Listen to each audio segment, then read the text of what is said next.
Hey everybody, welcome into the 5 to 9 Hustle. And this is our new video series on just the very basics of flipping video games on eBay. A bit of a 101 series, if you will. And in this video, we're going to look at just, like I said, just super basics, terms and things to look out for and things you need to know if you're going to get into flipping video games on eBay before we get into some more specifics of like title keywords and building the listing, what photos to include, pricing, how to ship, and how to get value out of your cheaper games. So let's go ahead and make myself a little smaller here. So I've just done a pretty basic video game search because I just wanted to pull up a few things to show and be aware of. One, the categories. There is the parent category is video games and consoles, and then just video games. And then there's mix lots, which I don't even know what that's for, if that's mixing like controllers and games together. There's a category just for manuals, inserts, and box art. If you ever find yourself just selling a case, for example, or a manual, you want to try to include it in that category so you have a leg to stand on when they come back and say, hey, I thought I was buying the whole game. Oh, yep, I mentioned that 3 times and I listed it in this category.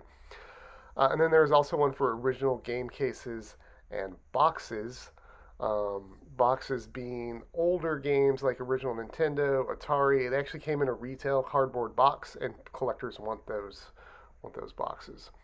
And then consoles is for both console only and bundle lots that include controllers, cables, and games. So again, I'm not real clear on what the mix lots is for. Choosing the right category though, it's usually done for you. It's not that difficult of a thing to do, but surprisingly, they just have one big catch-all: video games. They're not like broken into platform. Region code right here. This is something to be aware of if you did not know. DVDs, video games, CDs, and any kind of media you can purchase has a region code. Typically, ours here in North America is NTSC-U/C, which stands for US and Canada. And basically what that means is if I buy a DVD here in the United States and then I travel back to Japan or whatever, it's not going to work in my Japanese DVD player. I need the disc with the region code NTSC-J for that one.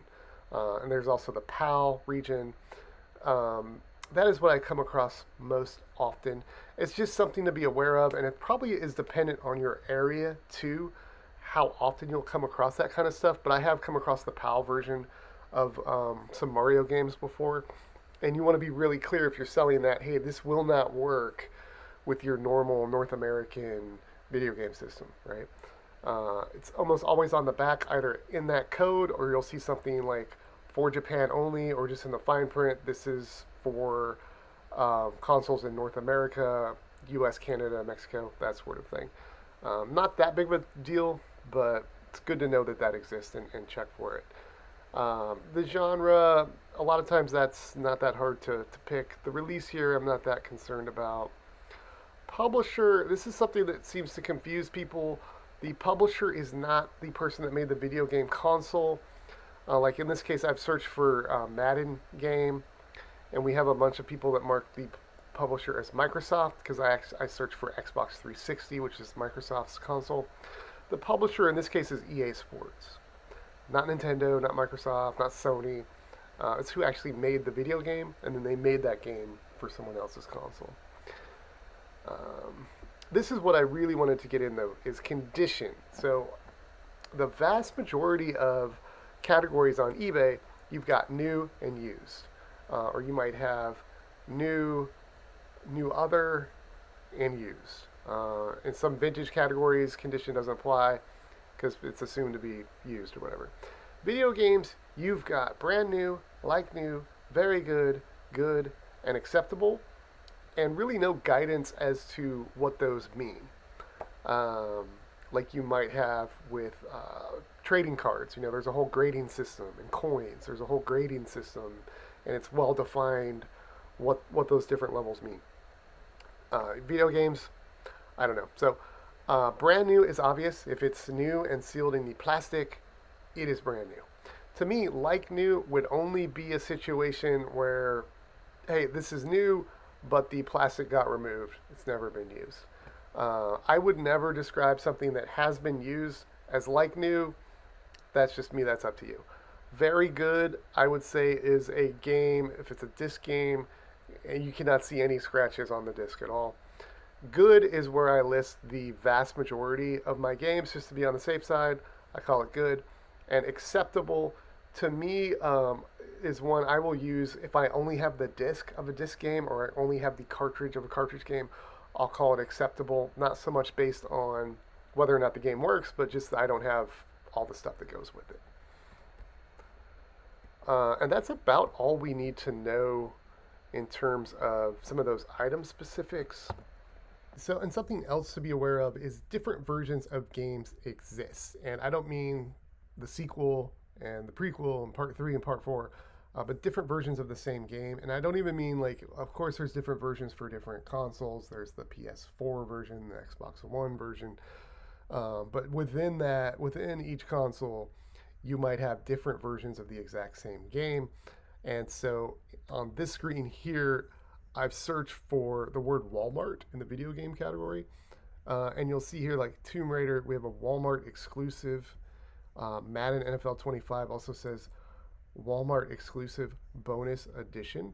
And so these big retailers for a popular game have competed to a point where they've worked out with the game maker, hey, give me something to jazz this up a little bit. And so the Walmart exclusive might have some content on the game that you don't get if you buy it elsewhere. And sometimes that can impact the value of your game, and sometimes it just doesn't make that big of a difference. But that is one thing to know about, is that sort of exclusive content. You also have, if a game is popular and sells well, they will remake it. So PS3 or PlayStation in general does greatest hits, and you'll see like these have a red case and it says greatest hits on there. Here they've called it Game of the Year Edition, which is actually not correct, but that is what Xbox does, which is basically the same thing as greatest hits, Game of the Year Edition. And again, when they remake and repackage a game like that, they might add additional content. Or sometimes it will include, if a game had expansion packs, the Game of the Year Edition might include some of those expansion packs and that sort of thing. So that can alter the value sometimes if there's additional content, or if a collector wants the original one, then that can affect the value. They're also made to be collected video games. I thought I had a version here. Well, here, let's just do this. Steelbook. There are collector's editions. These come in like a metal case. It's called the Steelbook. A lot of times there's some additional artwork and stuff in there. And those can have more value than just your basic game, particularly if it's a good and popular one that people want.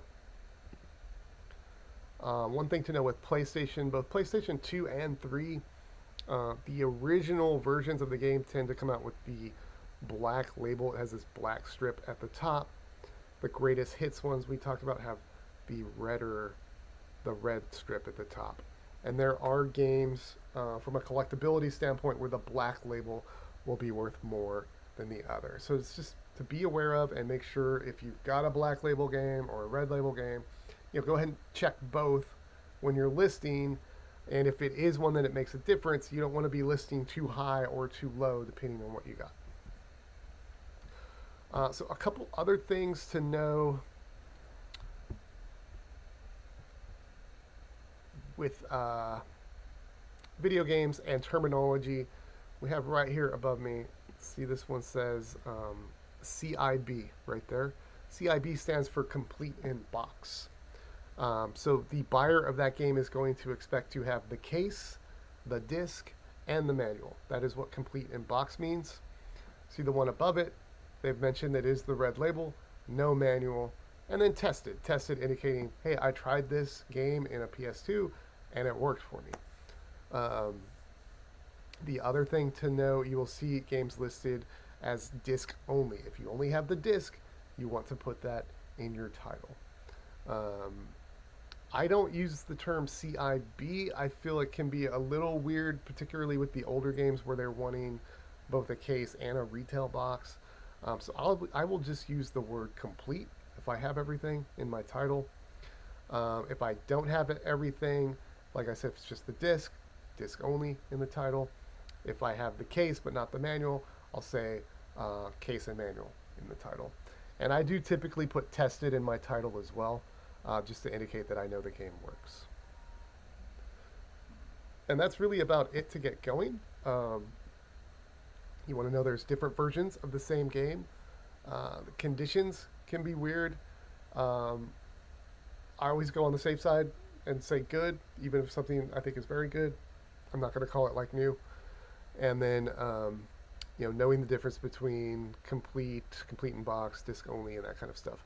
Because disc only, there are some games disc only is still worth quite a bit, but it's never going to be worth as much as the disc with the case and the manual to the end buyer. So let's go ahead and move on to the next video, and we're going to talk about what photos you need for your listing.